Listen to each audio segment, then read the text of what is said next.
Hello again. This week's movie is Outpost 3, Rise of the Spetsnaz from 2013. As always, spoiler alert, Outpost 3 is a prequel set back in World War II and follows a group of Russians known as the Red Yard. They ambush a group of Nazis along a wooded stretch of road and discover secret documents on them as well as a syringe full of a blue serum. But reinforcements have been alerted and are on their way. Before the documents can be taken back to command, the reinforcements arrive and the group escape into the woods. What type of reinforcements, you may ask? A group of armed soldiers and Nazi zombies on leashes like attack dogs. Now's a good time to discuss the zombie types in this film. They vary.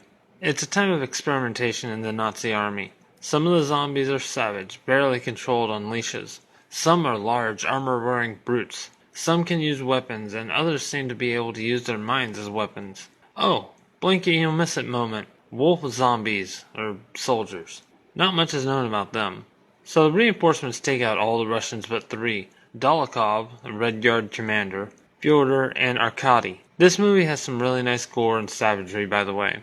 Dolokhov wakes up in a weird underground cell with his comrades and an American, Captain Rogers, who is only here as plot device. Once he's no longer needed, he dies. But I'm getting ahead of myself. Fyodor's injured and can't fight when all heck starts breaking loose. Colonel Strasser, head of the Lazarus Project, the project to create super soldiers from the dead, has a few tests for the group to see if they will make good test subjects to experiment on. He releases a couple of zombies of varying type to attack the group. Rogers dies senselessly at the undead hands of an armored Z referred to by Strasser as the Child Killer. I'm really glad they didn't delve into the history behind its title. Strasser is impressed with Dolokhov's performance. Only he and Fyodor make it through alive, and afterwards are led off to a lab for the next trial. After witnessing what could go wrong if the experiment fails, it's time to choose a guinea pig. Fyodor is injected and survives the process. The experiment doesn't turn someone immediately. It's a slow burn. The two Red Yard are taken to cells, but Dolokhov manages to escape a few minutes later, going on a bloody killing spree and freeing Fyodor in the process. We find out that his squad was called Thor's Hammer, as Dolokhov unsuccessfully attempts to radio command.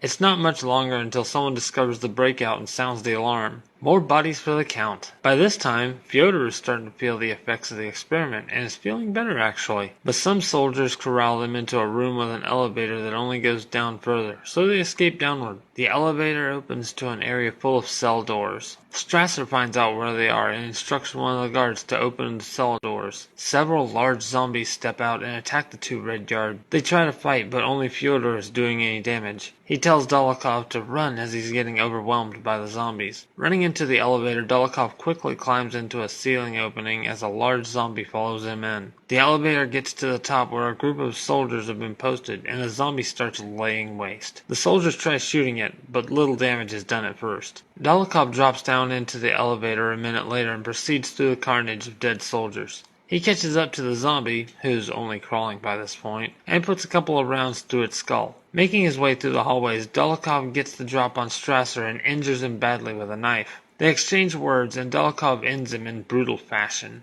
Escaping through a hatch that opens into the woods, Dolokhov trips a flare that alerts the Nazis to his whereabouts. The zombie handler unleashes the savage zombies that begin running after their dinner. After a brief chase, the attackers are taken out and the zombie they sent after him is rendered unconscious. Dolokhov throws the Z over his shoulder and escapes. There are a few other neat things that happen in this movie, but those are better seen and not explained. I enjoyed this film. It's not complex, it had a simple, straightforward story, and I'm looking forward to seeing the first Outpost now. I give it a 6 out of 10. If you're looking for something to just watch without any thinking required, this might be the zombie flick for you. So until next time, be safe, be smart, be ready.